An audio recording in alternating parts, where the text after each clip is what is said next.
And with the 5-day AI Impact Summit set to begin today, Prime Minister Narendra Modi has said India is laying the groundwork for a strong artificial intelligence framework by expanding computing power and boosting data center infrastructure. In an interview with PTI, the Prime Minister highlighted that data centers could become a major source of employment for India's youth, even inviting global companies to host their data in the country. Meanwhile, the Prime Minister also spoke about India's broader economic strategy, saying recent trade negotiations with the United States and European Union and other partners were conducted from what he called a position of strength. He credited stronger manufacturing growth and the expanding MSME sector for improving India's bargaining power on the global stage.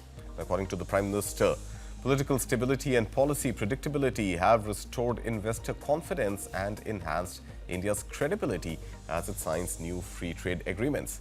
He added that these FTAs aim to open global markets for MSMEs across textiles, leather, chemicals, handicraft and gems, while also asserting that past economic mismanagement had weakened India's earlier trade negotiations. I have Mithali Nikore, founder and chief economist, Nikore Associates, joining me with more on this. Mithali, nothing new that we really heard from the Prime Minister's interview to PTI, but I think something that he unequivocally stressed on was the signing of about 38 FTAs and it opening up the doors for Indian MSMEs and export potential being developed for India's manufacturing sector. Simple question, how long before these FTAs actually start showing up and inched up volume when it comes to India's exports? So I think, Karthik, first of all, thanks a lot for having me and for discussing this. Though we are all very much into the AI summit this week. We'll talk AI But also, Mithali. no, but this is actually very critical even in the context of AI, because at the end of the day, the fact that we have signed 38 trade agreements, it lays the foundation for India's exports, for India's integration with global value chains, like the Prime Minister said. Because without these agreements, we wouldn't be able to talk about labor mobility. Labor mobility is actually a clause in most of these agreements, and that is critical for several sectors, particularly the tech sector, because we have a lot of Indian talent that is, going abroad, but then they're also coming back. And this diffusion of ideas, which is enabled by these labor mobility clauses, is very critical. But overall, it's going to take about 3 to 4 years, maybe even 5 years, before we start to see that impact fully diffused through the MSME sector, right? Because in the beginning, it takes about a year for the FTAs to take effect. For the earliest one is going to be the UK, then we're going to have the EU one, and the US FTA, I mean, US trade deal is still not signed, and we still don't have, full details of what that trade deal will look like. Of course. So it's going to take some time for, for this diffusion to happen to the MSME level, because it'll start with the larger companies who will start to, become suppliers, and then they in their chains will start to take MSMEs as their suppliers. So All I right. think 3 to 5 years. 3 to 5 years for India's export competitiveness to be built as far as MSMEs go. But Dilip Chenoy, thank you so much, sir, for taking out the time.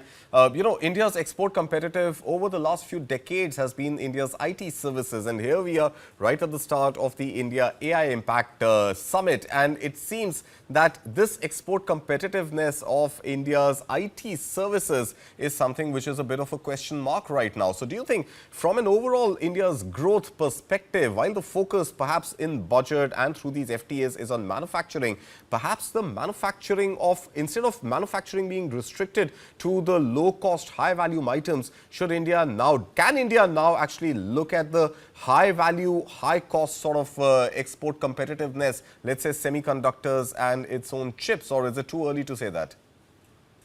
Well, thank you, Karthik. And if you look at the current scenario that you have, right, the focus on high-tech, high value-added production in India actually goes down to about 4 to 5 years ago, right? One clear example is the iPhone or the electronics component industry.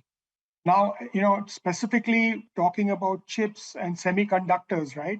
This was started 2 years ago, and it takes some time for these plants to come on to stream. And then as you talk on the semiconductor space, you've got to go into smaller sizes of devices, and that's going to take time.